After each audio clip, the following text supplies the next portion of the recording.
Bueno, Benjamín es artista, investigador, curador, docente y drag queen.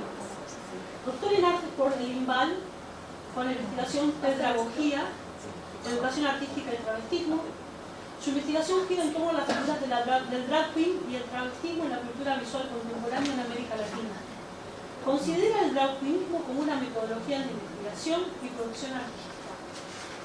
Su obra se ha presentado en distintos recintos nacionales como el Museo Universitario de Arte Contemporáneo, Edex Teresa, Arte Actual, Fundación Pedro Meyer, Centro Cultural Border, Sindicato Nacional de Trabajadores del ISSTE, el Sistema de Seguridad Social del Estado. Y en el Instituto Luz Andrea Salomé, en recintos internacionales como Musear, España, Universidad del Norte en Colombia, Universidad de Valparaíso, Chile, dictó conferencias sobre museología, educación artística, cuerpo y teoría política. Ha publicado obra fotográfica, crónica, ensayo, ha curado exposiciones, es largo el currículum, quisiera comentar algunas pequeñas, saltear algunas cositas. Fue curador de la Galería de Arte Queer Art Space México, donde curó más de 20 exposiciones y 3 ferias de arte. Es gestor y curador independiente, director del Museo Digital de la Insurrección Sexual, Moody's, para después googlear y buscar más. Es codirector del Instituto de Investigaciones NOA y forma parte de la dirección de Anormal, también pronunciado con asterisco Anormal. Festival Internacional de Postpornografía, Feminismos y Sexualidades Disidentes. Bueno, labor docente de más de 10 años, consultoría, gestión de proyectos, museología, muchas publicaciones que están ahí circulando, algunas donde se refiere a nuestra querida Susi yo, como lindo encontrarlo. Y bueno, en esta ocasión nos pusimos en contacto y le preguntamos si quería hablarnos sobre la materialidad, porque es un tema que nos atraviesa aquí en el Centro Materia. Entonces le pedimos que abordara la cuestión de la materialidad, el drag, y también que nos hablara un poco de su experiencia curatorial. Bueno, gracias. Hago esta performance para traer a Walpurgis Gara presente. Dice una de mis hermanas dragas que somos igualitas, así nuestra carita cuadrada y muy fina de facciones. Aquí estamos. Y bueno, pues el personaje se llama Walpurgis Gara. Tengo 10 años practicando el drag y en estos años, en los últimos 3 años lo he estado llevando a otros lugares, no tanto a la cuestión del maquillaje o de lo queen, sino más bien llevarlo a lo más abstracto, ¿no? que eso implica también jugar con los propios materiales y con otras figuraciones, puesto que a raíz de la exposición que ha tenido el drag con RuPaul Drag Race, pues todo se ha tornado un poco más hacia la americanización y feminización del drag, en una cuestión como que puede caer en que le permite, no que cae, sino que le permite dialogar con otras formas del travestismo, pero que no me interesa la cuestión identitaria, porque no estoy en ese proceso de devenir o de transitar como muchas drag queens atraviesan en ese ejercicio de llegar al drag para después transitar en la identidad, ¿no? A mí me queda muy claro que esto es un personaje y que lo utilizo desde otro lugar. Entonces también por eso he explorado otras posibilidades con los materiales, y por eso lo mencionaba como en una condición más lúdica, ¿no? El drag como una metodología de investigación y de producción, puesto que me permite jugar con mi trabajo de profesión. Soy docente, tengo pues ya muchos años trabajando en la docencia, pero empecé trabajando con infancias, empecé en la educación parvularia y en educación básica. Entonces, pues estas didácticas del papel, ¿no? La tecnología del papel me ha permitido involucrarlos. La educación parvularia me gustó mucho, trabajar con infancias para mí ha sido muy grato. Sin embargo, pues ya por mi trabajo en la universidad, pues ya no puedo estar tan próximo a las infancias, entonces llevo esas didácticas a este ejercicio de drag y pues es también como dejar, como traer esa huella otra vez a mi trabajo. Pues, de ahí también viene esta idea de los materialismos. Entiendo los materialismos a partir de que nada es, o sea, que todos somos cuerpos, que todos somos volumen, que todos somos un bloque que estamos ahí en un eterno contacto los unos con los otros, estamos en interacción y que todos experimentamos como objetos, experimentamos nuestros lados físicos, pero también nuestros pensamientos y las emociones. O sea, los pensamientos y las emociones para mí también pueden ser materiales, ¿no? Porque tienen una salida en una cuestión muy espinociana del afecto, o sea, que puede materializarse o que podemos trasladarle esa posibilidad a una materia para poderla modificar, transformar, manipular y entrar en distinta comunicación.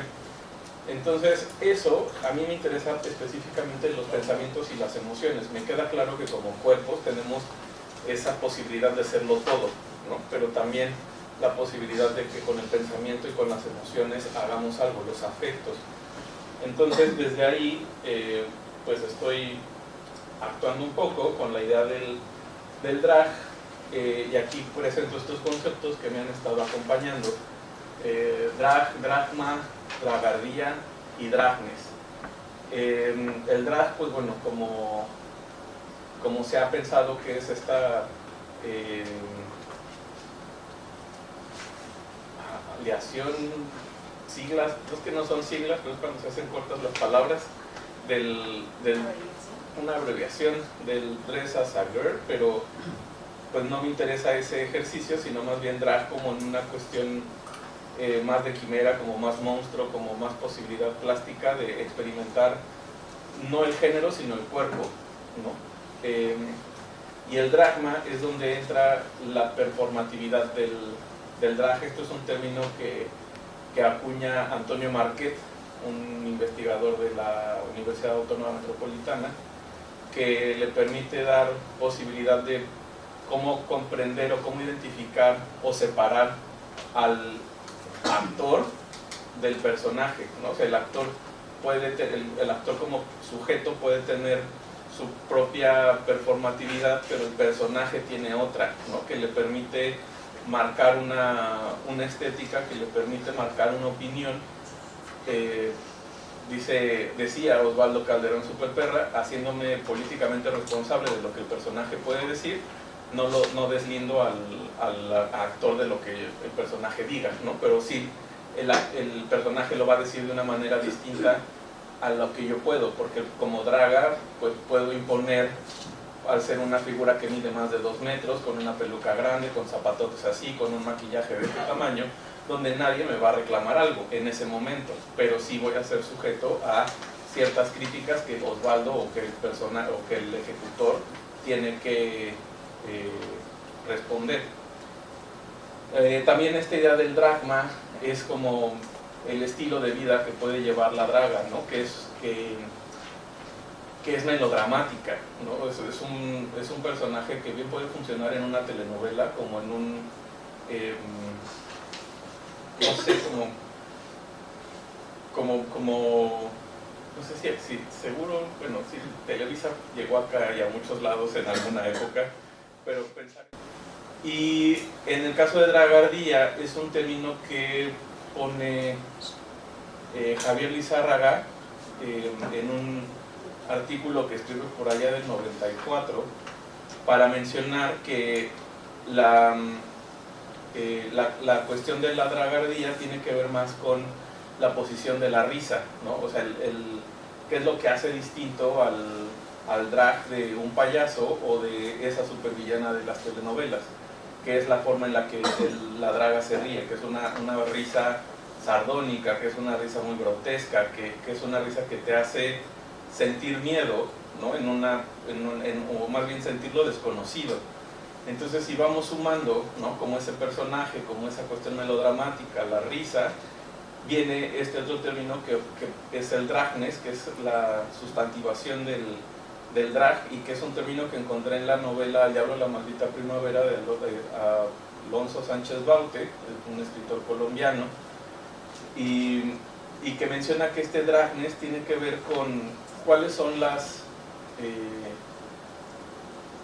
cualidades estéticas que debe tener todo esto en un cuerpo, y entonces habla de la manipulación y la transformación del cuerpo, y ahí es donde creo que puede entrar esta idea de del materialismo del propio drag, ¿no? Que es algo que yo en mi tesis de doctorado denominé como tecnologías de la esponja, y que tiene que ver en cómo acuerpas ese sujeto, cómo acuerpas ese personaje cuando las características de tu cuerpo son de cierto tipo.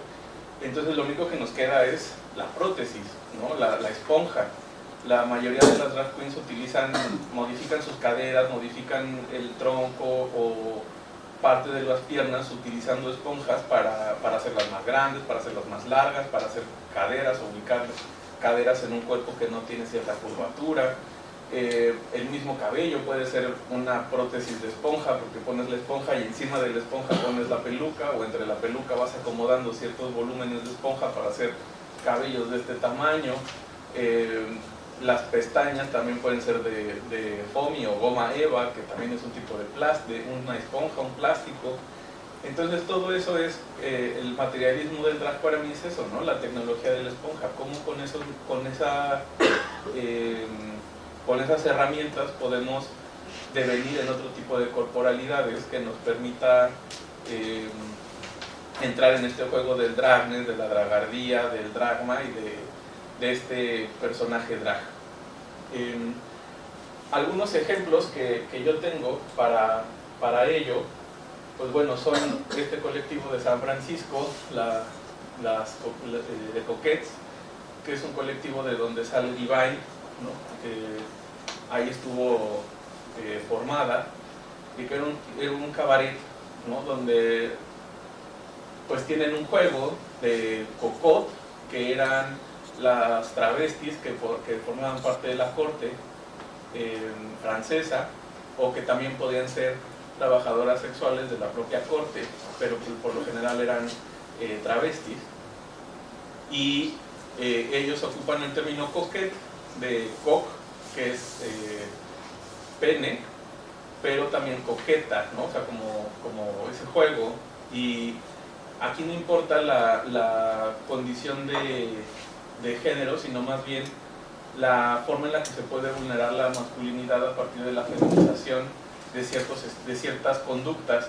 Entonces podíamos ver, como propia disciplina del cabaret, podíamos ver a los personajes políticos de la época siendo burlados por travestis. Algo que me gusta de este colectivo es que ocupan la diamantina, ocupan plumas, ocupan toda una serie de cosas que los aleja de ese drag como muy de concurso, ¿no? Como este tipo de concurso de belleza que está más cercano al travestismo, ¿no? Y también eso es algo que me gustaría acotar, porque en el sur se suele ocupar más como la palabra traba para hablar de estos ejercicios de travestismo, pero a mí me interesa como separar un poco el drag como acto estético, como praxis estética y artística de lo travesti, ¿no? Porque creo que el travestismo también implica un proceso de vida, un proceso de identificación que no siempre se va a ver de este otro lado. Entonces por eso mi interés en dejarlo en el territorio o en el terreno de la materialidad del drag.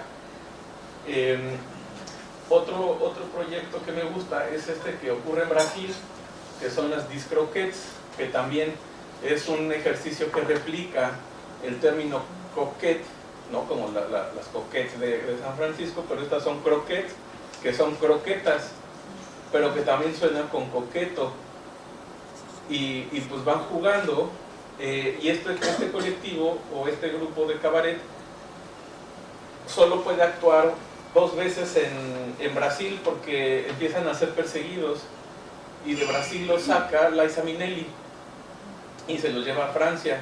Entonces viven mucho tiempo en Francia y es ahí donde están haciendo toda la crítica a la dictadura que vive Brasil en esa época, pero también a los residuos del nazismo, porque o sea, draguean a Hitler, y con Hitler dragueado empiezan a hacer una burla a todo lo que deja la Segunda Guerra, pero también pues es una forma de hablar de los pues, fascismos de los que vienen huyendo, ¿no? De los que son por los que son perseguidos. También algo que me gusta de este colectivo pues es que se piensan más como animales, o sea, ellos se ven más en la animalidad del ser humano, o sea, el sujeto como animal, y entonces no les interesa el género, sino aullar como lobos. Entonces se habla como una cuestión de interespecie, podríamos hablar, porque para ellos este devenir drag es más como llegar a ser un lobo, la forma en la que pueden aullar, en la forma en la que se pueden ver más salvajes. Y pues bueno, el maquillaje que pueden observar pues es muy tosco, es muy rústico, ¿no? Con figuras geométricas muy marcadas, también como con elementos muy precarios para llegar a esa animalidad. Este es de mi país, la Kitsch Company. Es un grupo de cabaret que surgió en los años 80 en un bar que se llamaba El 9. Era un bar como pues, contracultural, donde pues muchas figuras públicas se dieron lugar porque era como el bar de moda. No sé si, bueno, sí, seguro sí conocen la Café Tacuba. Sí. Bueno, ahí ellos se lanzaron en ese bar en los últimos años del bar, ahí fue el lanzamiento de los Café Tacuba. También los Caifanes estuvieron ahí cuando se llamaban Las Insólitas Imágenes de Aurora, ahí fue su lanzamiento. Estuvo pues también estuvo María Félix, estuvieron como muchos personajes como ahí acudiendo a ese lugar, pero lo que me interesa de ese lugar es la Kitsch Company. Es un grupo que surge como para entretener a los asistentes en los martes de cabaret, que cada día de la semana tenía un giro específico el bar, y los martes eran de cabaret, y ahí se juntaban todos estos personajes. Esta persona que está aquí, ahí, ¿sí ven la flecha? Sí. Es Alejandra Bogue, que es una de los íconos trans más importantes de Ciudad de México, y que en ese momento, bueno, fue fotografiada, de ahí la sacó se me olvidó el nombre de este fotógrafo, que hace sus imágenes como con cuerpos muy gores, con muertos, en blanco y negro.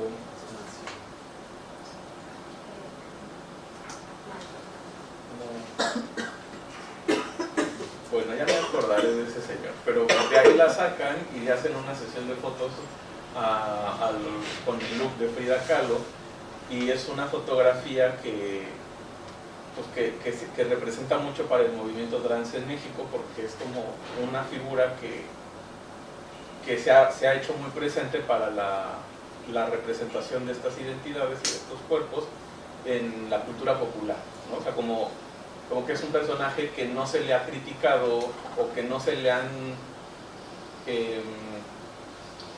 cuestionado públicamente, y que ha estado en muchos programas de televisión, y que ha hablado abiertamente de su devenir, y que pues en esa época pues representó un estandarte que viene de la Kitsch Company, ¿no? Lo que hacía la Kitsch Company también eran estos performances de tableau vivant, donde se travestían de obras de arte. En este caso pues son las señoritas de Aviñón, de Picasso, y con eso hacían una serie de performances pues muy, la Vogue decía, éramos muy avant-garde para nuestra época.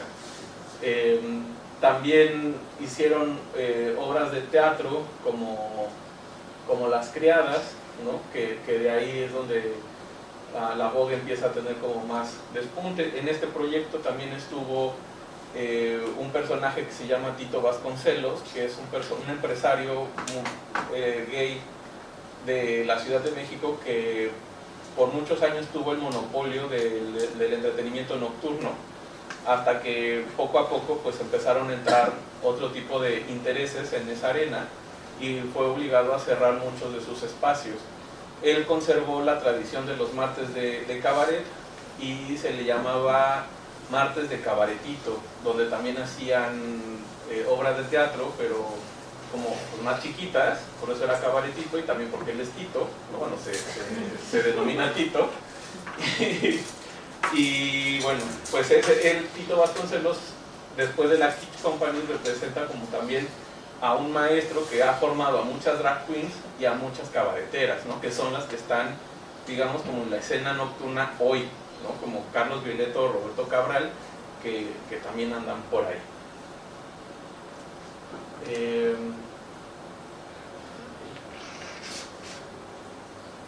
Ya no puedo.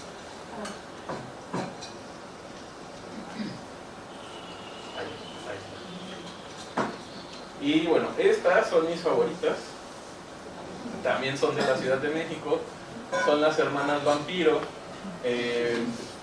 Era un colectivo denominado como la primera compañía drag, ¿no? Porque todavía la Kitsch Company se denominaban travestis, pero ellos ya se denominan drag queens y surgen en los 90. De izquierda a derecha pueden ver a Osvaldo Calderón Superperra, que sigue es Checho Lascoaga, la que sigue es Daniel Vivesego, la Supermana, y Gazú. Este colectivo, pues, si bien surge en el 95, llega a su fin en el 2019. No, ¿cuándo empezó la pandemia? En el 20, ¿no? Bueno, a todos nos encerraron en el 20, ¿no? Sí. Se termina el 14 de febrero de 2020 con la muerte de Osvaldo Calderón, que era la directriz de las Hermanas Vampiro. Lo que yo trabajé muy de cerca con Osvaldo para todo lo que implicaba mi investigación, que empezó de licenciatura y terminó hasta el doctorado. Ya no alcanzamos a trabajar porque fue cuando muere, pero sí dejamos como muchas cosas como por escrito para poder hacer la investigación que presenté, donde él decía que el drag no podía ser una herramienta de pedagogía, y yo decía que sí.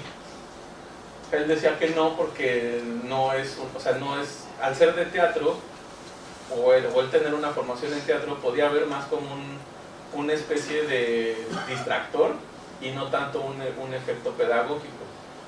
Entonces ya no pudimos terminar la discusión, pero en mi tesis defiendo por qué sí puede ser un elemento pedagógico y metodológico para la enseñanza, pero pues también fue como replicando un poco la forma en la que él enseñaba a hacer drag, porque pues él daba ciertos talleres que además los daba en el espacio público, así en una avenida, nos sentaba a todos y era así como: maquíllense aquí, vístanse aquí, tienen que perderle miedo a la gente, tienen que aprenderle a contestar a la gente, porque pues, el drag es como para recibir burlas, pero también como para aventar el chiste, para aventar el comentario incómodo. Entonces era como, te formaba, pero como si te estuviera aventando a la alberca sin saber nadar, pero no te dejaba ahogar.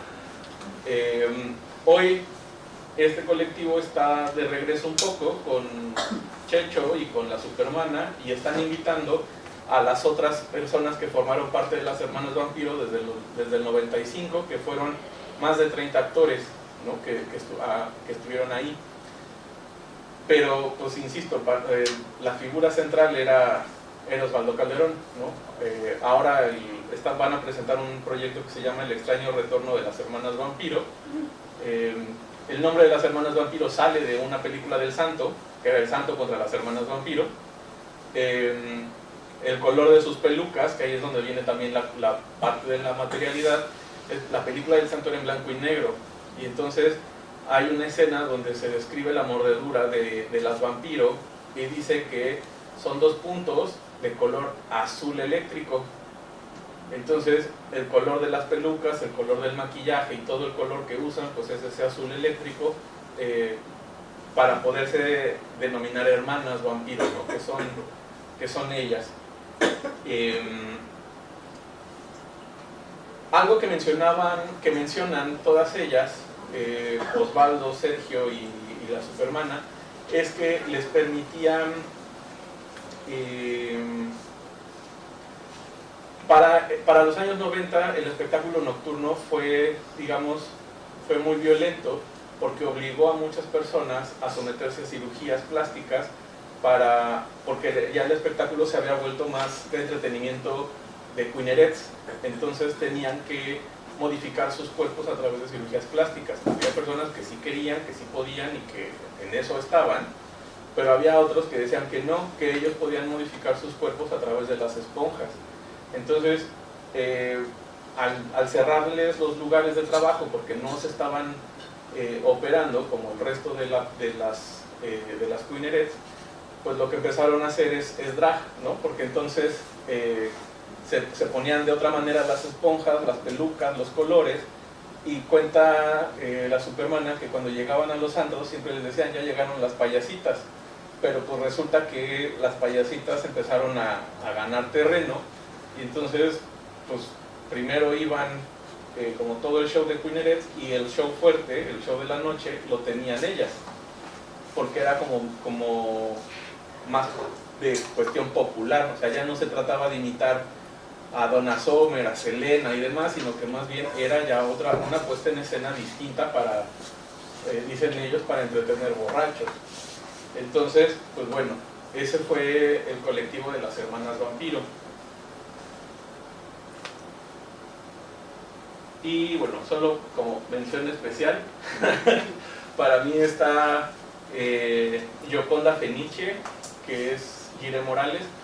Para mí ella es un personaje impresionante, muy pop, pero es un pop que canta ópera.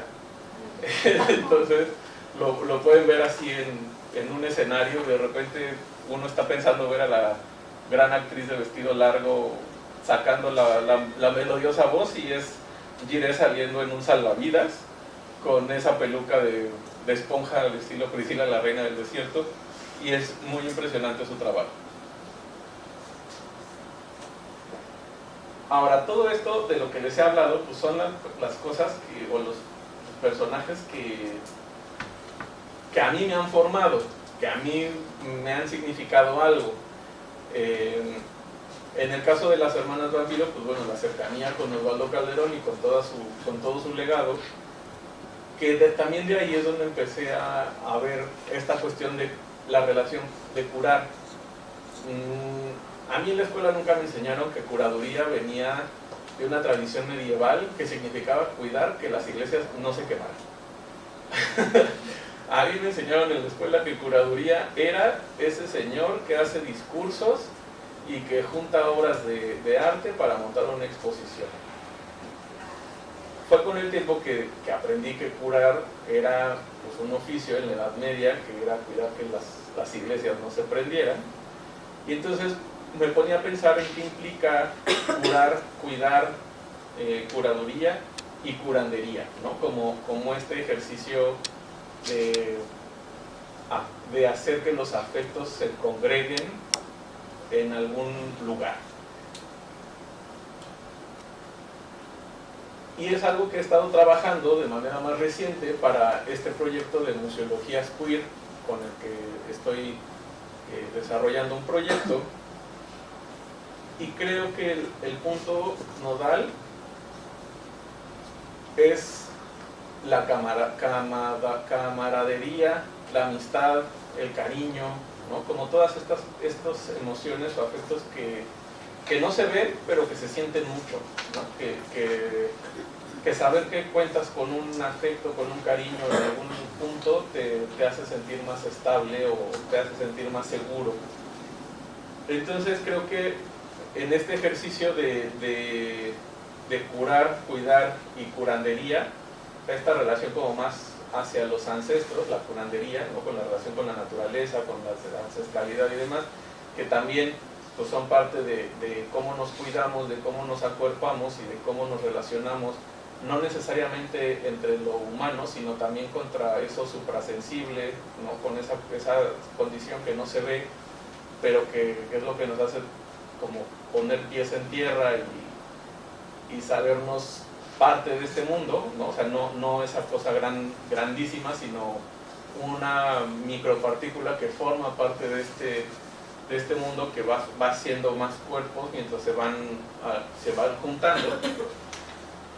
Y entonces pienso en cómo esto se puede llevar a cuidar las memorias y los archivos queer o archivos LGBTs, porque pues es como si no tuviéramos, como si no tuviéramos una historia, ¿no? Se nos ha enseñado que solo nuestro recuerdo es de boca en boca, pero también tenemos espacios de congregación, espacios de entretenimiento, también tenemos que pensemos en todo lo que implica una marcha, que queda basura, ¿no? Pero para nosotros es el residuo, es el archivo, es la memoria, es la lucha, es el recuerdo, o sea, son como una serie de cosas, pero que para el resto del mundo solo es basura. Entonces, ¿qué hacemos con todos esos archivos? Hay que curarlos y hay que cuidarlos y hay que curarnos con ellos. Esta fue una exposición que hicimos en 2015 que se llamó Archivos Desclosetados. Lo hicimos en el Museo Universitario del Chopo. Fue una exposición muy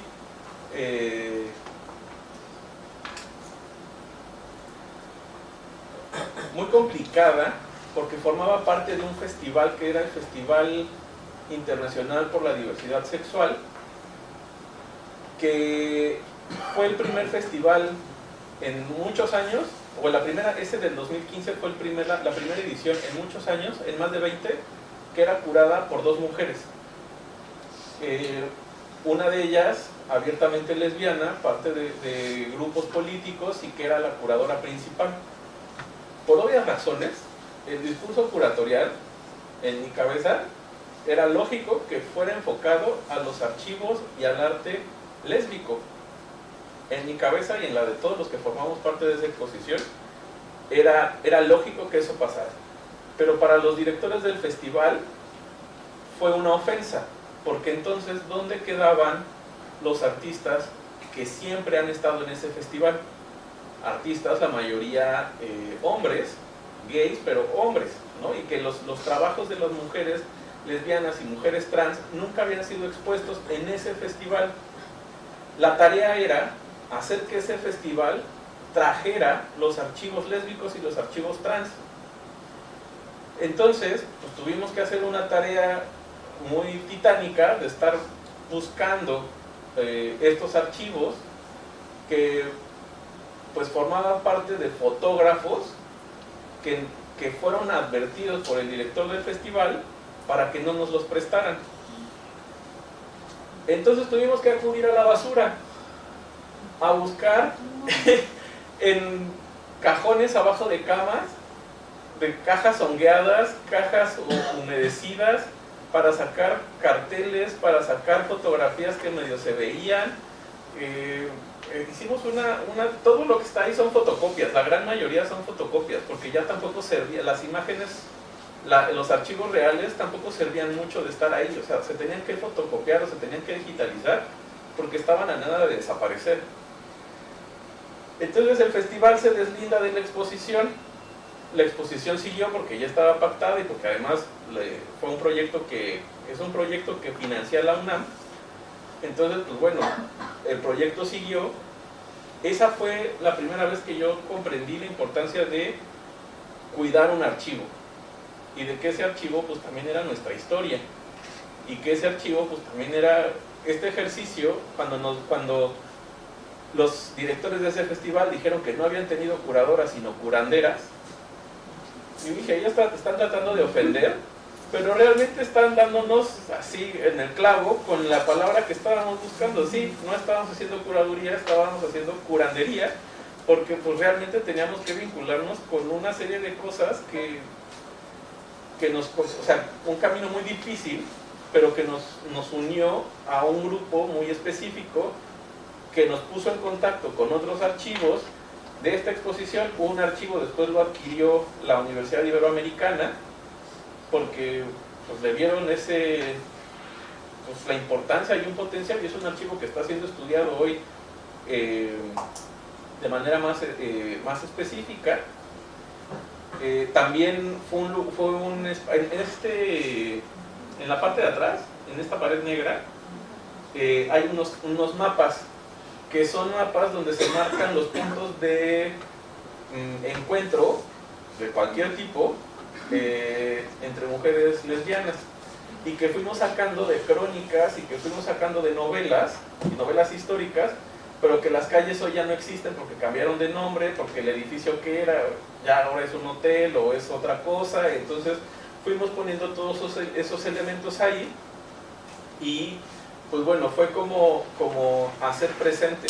O sea, digamos que por parte del festival tuvimos mucha traba y mucho odio, pero por parte de la comunidad como que no formaba parte de ese círculo, fue una exposición muy reconocida y muy aplaudida. Entonces, además que fue una exposición que marcó una diferencia en cómo mostrar archivo, porque fue de las primeras exposiciones de archivo en Ciudad de México.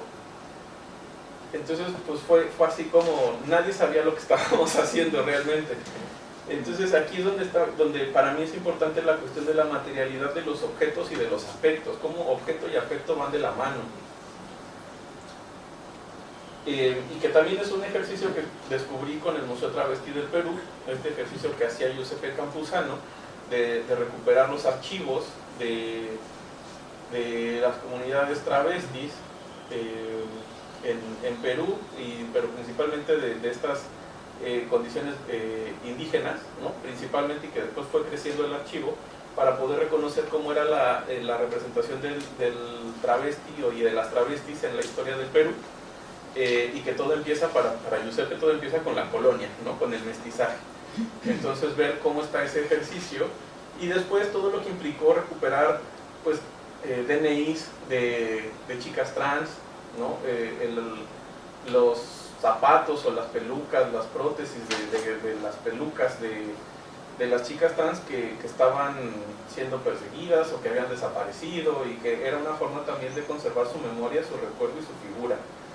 El museo tiene una condición más itinerante, termina con la muerte de Giuseppe, pero deja un punto muy claro de cómo historiografiar y cómo documentar y mostrar además las memorias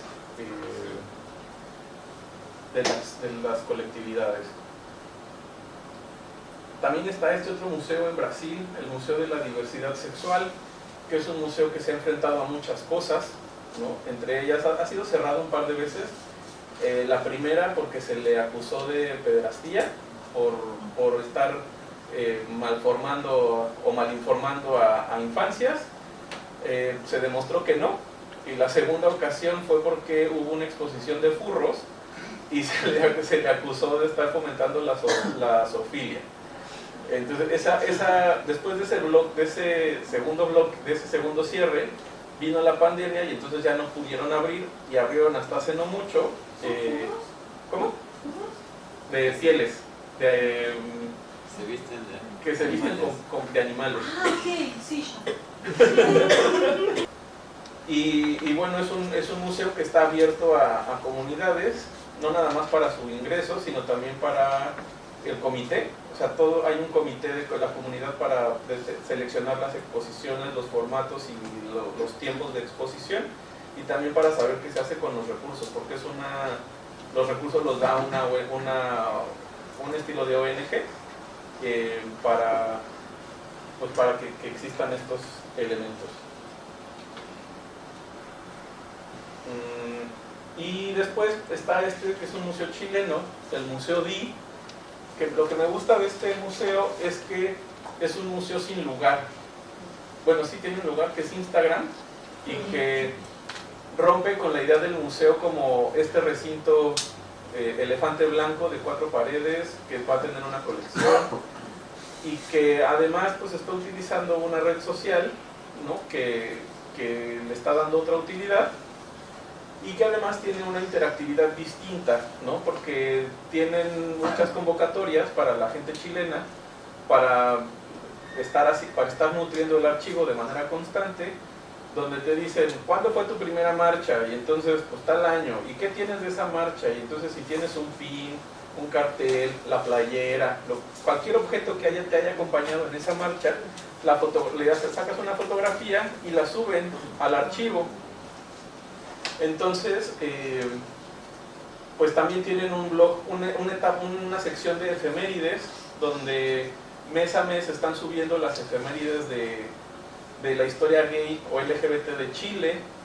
Tienen también otra sección de visitar los museos nacionales. Le toman fotografía o se roban de la página web del museo el archivo fotográfico de un objeto en particular que saben que formó parte de una historia de vida LGBT, pero que desde la historia nacional no se cuenta, y entonces la recontextualizan con esa historia, ¿no?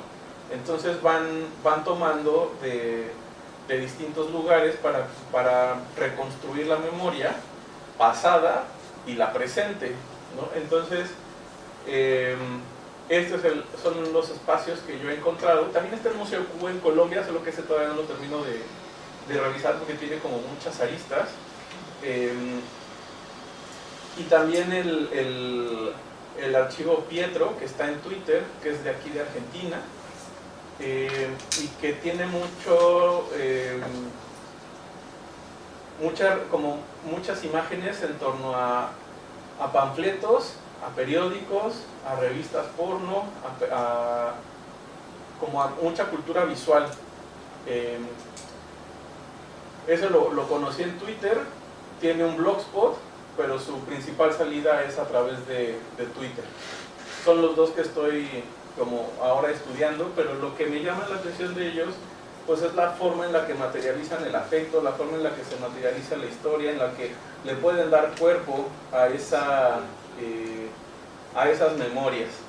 Y todo eso es lo que me ha estado ayudando para generar el proyecto que tengo, que es el Museo Digital de la Insurrección Sexual, www.moviesart.com.mx, que es un proyecto en el que se construye a partir de los trabajos en torno al cuerpo, género y disidencia sexual de mis estudiantes en la Facultad de Artes y Diseño y de la Escuela Nacional de Pintura y Escultura La Esmeralda.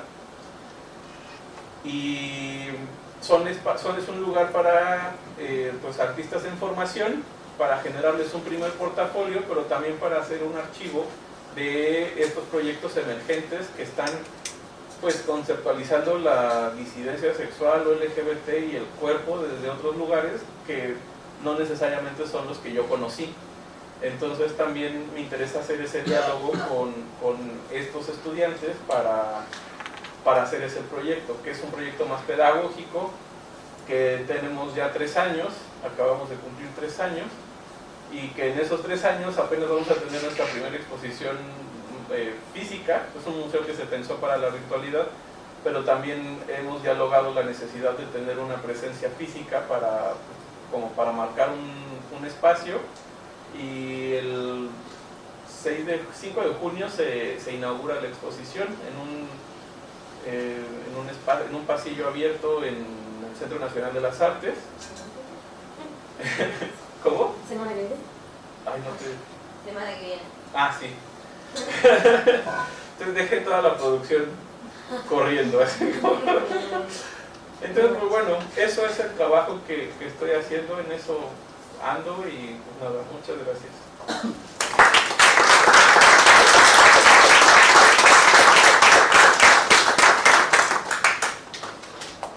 Bueno, muchísimas gracias.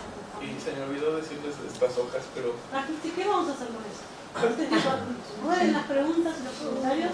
¿Qué quieres hacer? Pues era con estas hojas como hacer en cada una hacer un rostro y pegarle los colores para hacer como una figuración, una ficción de un drago, una ficción eso. Entonces, pues que roben las hojas así, que hacer como un tipo colaborativo. Como un cadáver Cada exquisito. quien le pone algo. Entonces de ese lado y de este otro lado. Hay que dibujar la cara, ¿sabes? ¿Cómo? Cortando, cortando y pegando. Y ya irle llenando con... Sí. Pues aquí hay un plumón, acá viene otro, acá hay tijeras, pegamentos y ya.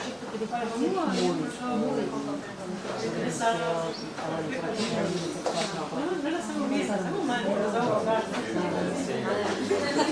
Pero las hago mal.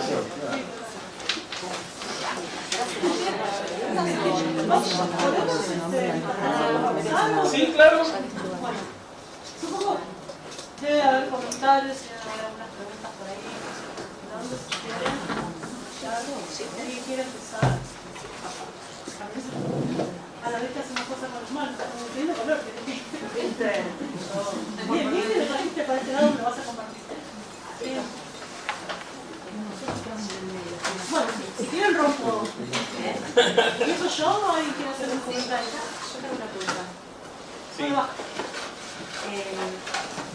Estaba pensando sobre todo en las versiones digitales de estos museos. Que también la palabra museo es como otro tema, ¿no? Como otro tema a pensar, ¿verdad? Como transgreden, cómo transgreden desde hace tiempo ya las nociones, todo lo que significa el museo como institución y demás. Pero pensaba, bueno, ahora justo que dejaste acá esta placa del Museo de Vini, cómo están llevando el tema de posibles censuras por la red, con esto de las cuentas que se eliminan, o los haters. ¿Está pasando algo en relación con eso? ¿O todavía está en un nicho que no llega a ser objeto de esas políticas malavidas tan en uso hoy? Pues mira, con ellos en particular,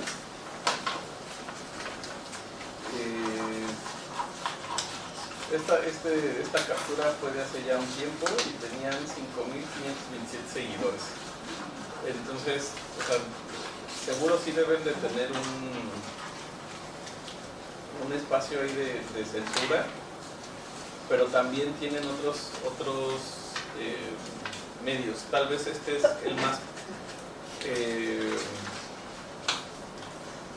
como el más popular en una cuestión de practicidad y que está más cuidado, más como tienen otro estilo de curaduría y que están haciendo un proyecto más pedagógico, pero también tienen otros espacios como un Spotify y tienen también como puntos de encuentro en universidades, que eso ya son como discusiones un poco más cerradas, que creo que es ahí donde se dialoga un poco más, a diferencia de lo que ocurre en redes. Entonces, no, con ellos, no, o sea, las publicaciones que yo sigo y que estoy ahí como guardando para lo que estoy haciendo, no he visto comentarios negativos, pero creo que también debe de haber una persona como estilo community manager que está revisando eso para estar cuidando lo que se publica y la forma en la que se responde, porque sí,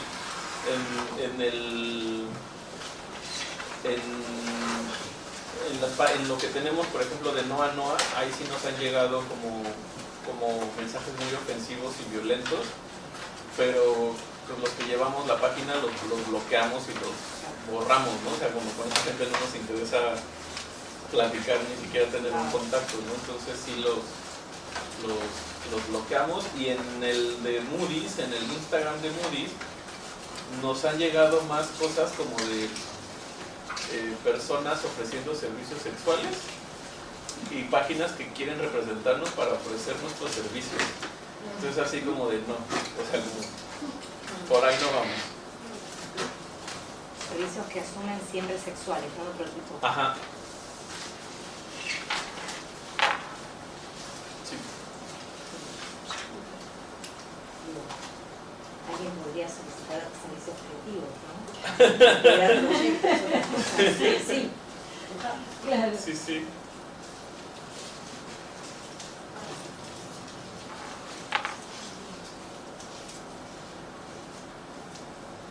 Yo te he escuchado presentar el trabajo y me acordaba de una colega nuestra que me gustaría, porque si no conoces, me gustaría que en algún momento se cruzaran, se pusieran en contacto, que es Pequena Corbalán, que era curadora. Pequena, sí, sí, sí. Ah, sí, la conoces entonces. La he leído y estuvo en México hace no mucho. Bien. Porque ella, viste, que trabaja con la idea de la curaduría afectiva, los campamentos materiales, entrar, digamos, a las exposiciones que desde un punto de vista no memorable. Cuando vos hablabas de los afectos, me parece que también son un eje muy importante para pensar la curaduría en este lugar. Sí. Son un poco las consecuencias, no sé cómo llamarlo, digamos, la deriva de lo que sería el feminismo llevado a las artes, ¿no? La relación artística. De Quequén hay un artículo que me gusta mucho que es sobre patrimonio y que tiene que ver con todos su artículo es alrededor de una olla de barro. Ajá. Y entonces es como esa olla no nada más es el barro, sino que también es el sabor, es el olor, es el sazón, es como todos esos patrimonios intangibles, pero que tampoco entran en la noción del patrimonio porque es como... Ajá. Entonces eso es lo que me está... Entraría en el patrimonio inmaterial. ¿Cómo? Entraría en el patrimonio inmaterial. Ajá. Pero, o sea, lo que ella pone es que tampoco cae en un patrimonio, o sea, no lo consideran patrimonio inmaterial, o sea, solo es el barro, por la historia con la tierra, pero que no les, o sea, que al patrimonio inmaterial no le interesa el residuo del sabor, de la cocción, de todo lo que queda en el barro, porque es así como daba igual quién, ¿no? Pero menciona en ese artículo que es que no es que dé igual quién, sino quién lo hizo, a quién se lo hizo, para qué se lo hizo y que también para esa persona en particular ese olor, ese sabor, esa cocción pues tiene un recuerdo, tiene una memoria, pero como solo es para una persona no llega en esa cuestión todavía de patrimonio que a todos nos pueda significar. Pero también me pone a pensar en la forma en la que o sea, cómo estamos relacionados con los objetos, con las cosas, con los sabores, con una serie de condiciones que pues que uno los toma así como mío, pero que también, o sea, esa parte ese artículo lo leí cuando murió mi abuela, entonces todos estábamos hablando de lo que cocinaba la abuela, entonces a todos nos llamaba la atención un guiso en particular, pero cada quien recordaba como algo distinto ese guiso, ¿no? Desde alguien que no le gustaba, pero que era así como es que eso era típico de mi abuela, y a otro que sí, ¿no? O sea, o que recordábamos el picor del chile, o sea, como a mi hermano le recordaba la forma en la que mi abuela se ponía a beber cerveza cada que hacía ese guiso, ¿no? Entonces, o sea, todo estaba ahí, ¿no? Pero pues cada quien tenía ese recuerdo, pero no forma parte de ese patrimonio, ¿no? Ni siquiera como global o para todos, sino más bien es como los recuerdos que cada quien puede tener de ello, pero que también son importantes como preservar. Y en ese sentido podrían, o están haciendo, tal vez, recopilar un poco la memoria, pensando un poco como las genealogías drag, en el sentido de las casas, el estilo de las casas drag. Sí, hay un proyecto que se llama...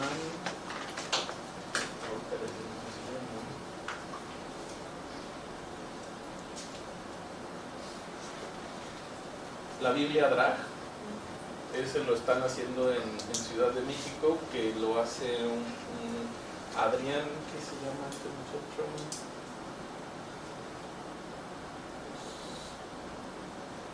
No recuerdo el apellido, pero es Adrián y forma parte de un proyecto que se llama Escándala. Y hicieron ahora en pandemia, se dieron a la tarea de buscar a varias casas de drag de la Ciudad de México para hacerles un álbum de familia. Entonces estuvieron fue algo que duró unas sesiones fotográficas que duraron cerca de 2 años. para documentar a todas ellas. No nada más hubo de la Ciudad de México, también invitaron como familias particulares que venían de otros estados, pero eran así como familias muy icónicas, ¿no? Como muy reconocidas. Y está todo en internet, es de libre acceso ese proyecto. Hicieron una portada de ese proyecto que son como diosas del Olimpo, porque aparte nos pidieron que nos vistiéramos de blanco y que hiciéramos como como muy de diosas del Olimpo eso. Pero además fue una tarea pesada porque el blanco no es como un color que ocupemos para vestir, ¿no?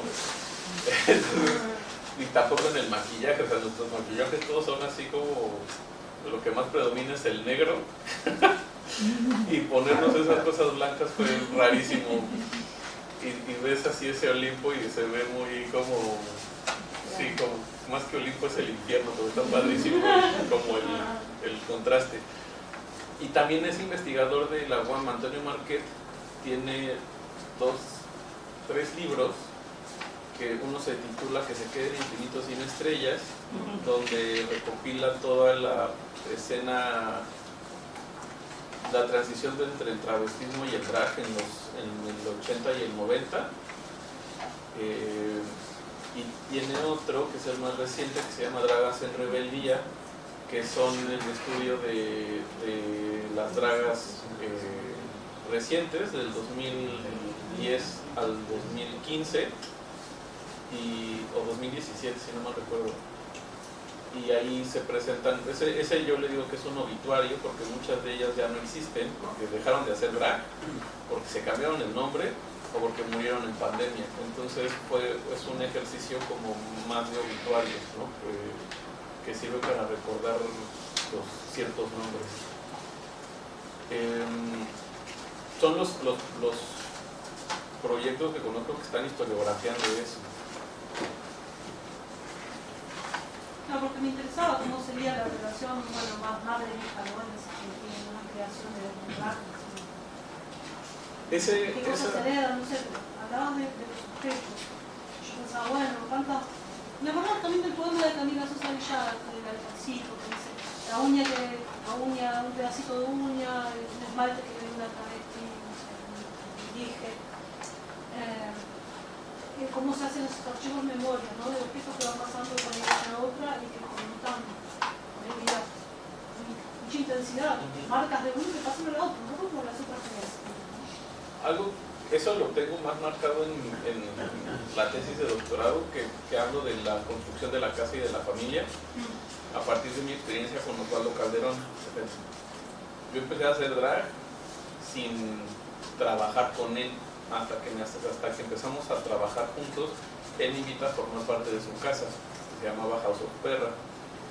Y ahí fue como como que desaprendí lo que había aprendido, reconstruí el personaje y me fui a otro lugar. Y cuando entrevisté a mis hermanas para esta tesis, pues yo les decía, ¿ustedes qué creen que pueda ser lo que la perra nos heredó? Pues les digo la perra porque era super perra, ¿no? La perra nos heredó, ¿qué creen que sea?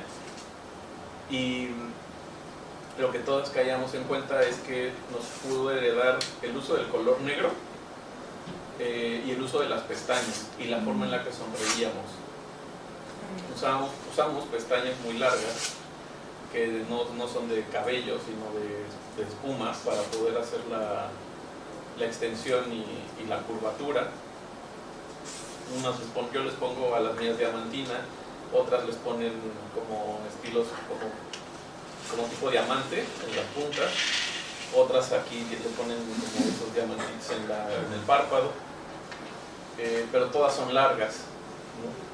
Y la forma en la que sonreímos, todas sonreímos con bruxismo, así, pero la forma en la que nos maquillamos los labios y hacemos la sonrisa.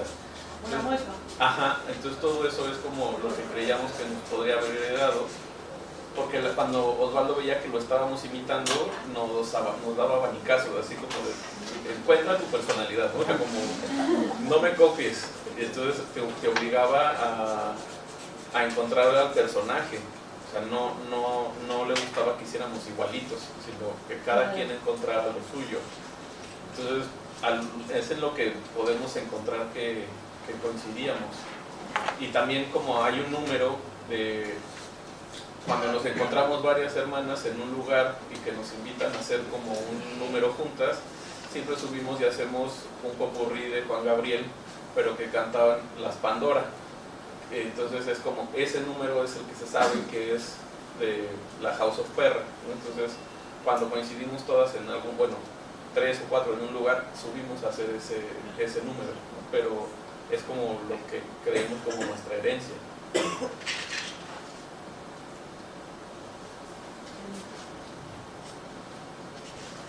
A mí hubo algo que me llamó la atención porque había un par que me hizo acordar el tipo de maquillaje como el de la murga acá, ¿no? Como que hay algo que no...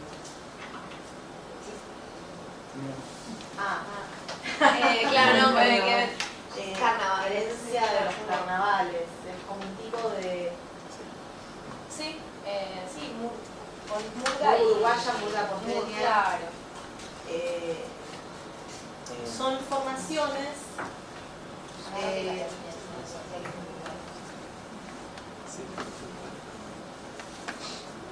son grupos grandes de gente que se junta y van preparando temas, son por lo general temas contestatarios y si bien cantan, son a voces, no se identifican, no es gente que se identifique con ser músicos, ¿no? Sino que simplemente gente que en general se nuclea por barrios, que bueno, tienen alguna identidad, además, algo que los identifica, tienen un nombre, bueno, a veces forman parte de las comparsas, ¿no? De movidas mucho más grandes, como de los carnavales, y es algo muy rioplatense, muy de acá. Y suelen usar un tipo de maquillaje, en algunos más pronunciado que en otros, pero en general hay como características que es algo de maquillaje con floritud, con fileteado, ¿viste? Como hay algo ahí que es como por ahí estéticas más locales, ¿no? Que son como esto, ¿no? Como una espiral.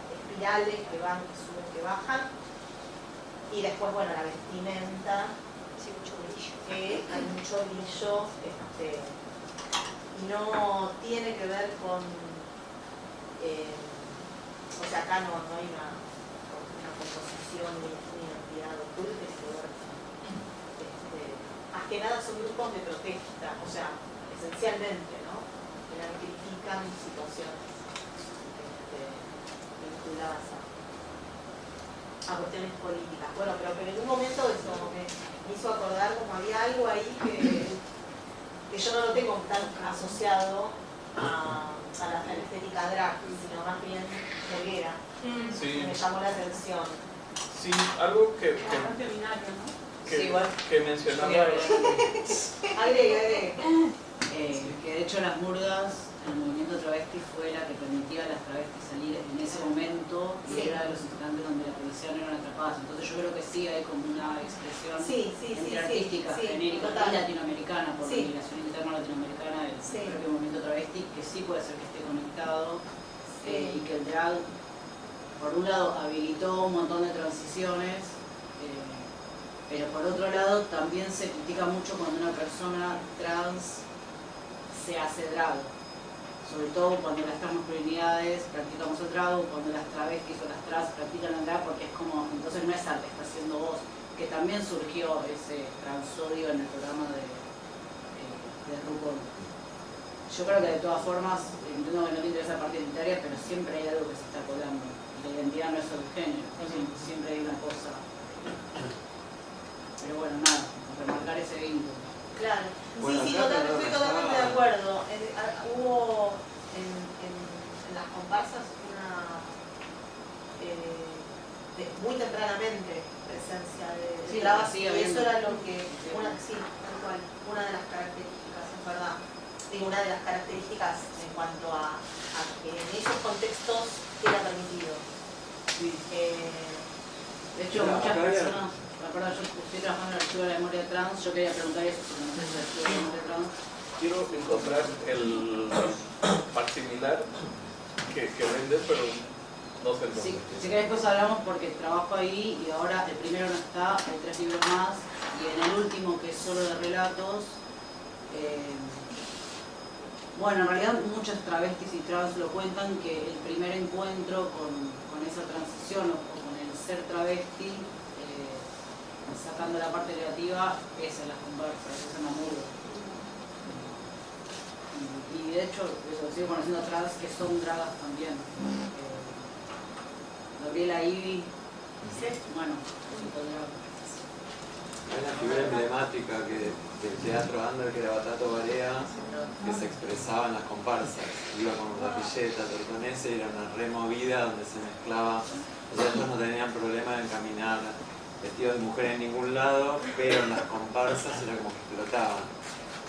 Y era una cosa de las comparsas del abasto, de comparsas muy típicas, que sobre todo a Batato, antes de que se operara las tetas y todo, los súper aceptaban en el barrio y era como un fenómeno particular donde lograba romper un poco esa idea de género. En realidad, no importa qué era Batato. Era entonces una mezcla de clown con mujer, con mariposa, digamos. Estaba buenísima esa. Y aparte en los 80s acá, recién terminada la dictadura. Sí, él se autopercibió como el primer clown travesti. Claro, tal cual. Se decía a sí mismo de esa forma. Y creo que también me interesó un poco esto, vinculando la murga y el espacio del drag, espacios que he estado, he sido madre de una casa en tiempo. Como, lo pienso más como en términos del régimen del camp, ¿no? Este régimen del exceso, que lo tiene también la murga, ¿no? Justamente por los espacios que se practica o el tipo de corporalidad que propone y demás, pero no hay pienso, como en el drag, esta suerte de ironía sobre el género, dar cuenta que el género es un artificio en sí mismo, que no sucede en la murga, quizás sucede de forma tangente, pero no está buscado sistemáticamente, como que para ubicar también, como bueno, sí tenemos ciertas como historias y antecedentes de prácticas de este tipo, pero bueno, para mí toda la contracultura del under de los 80, o mismo en el Titela también, como ciertos personajes que aparecieron, habilitaron estas prácticas muy específicas respecto a, bueno, poner en crisis el género. Claro, Bueno, aparte Batato es como el ángel de la cultura de los 80 under, entonces, y era travesti, y era esto que salía. Con Fernando Noy. Claro. Yo creo con esto que mencionas de lo camp, pensaba mucho en la discusión que se le genera a Susan Sontag cuando dicen que lo camp es una sensibilidad homosexual. Y de repente aparece todo eso así de, a ver, no es una sensibilidad, ¿no? Sino que es como una cosa que siempre ha estado ahí y que nos caracteriza, porque si no hacemos humor y comedia con lo que nos pasa, morimos, ¿no? Entonces, creo que es ahí donde puede haber esa forma de jalar a la comparsa, al circo y demás, para que puedan entrar estos personajes, ¿no? O sea, que es como, si bien sí forman parte de esa variedad, pero lo que hace distinto a ese clown es la chispa de lo camp, ¿no? Lo que le permite como brincar de ahí, de hacerlo diferente o poner ese gesto político, ¿no? Lo camp como un gesto.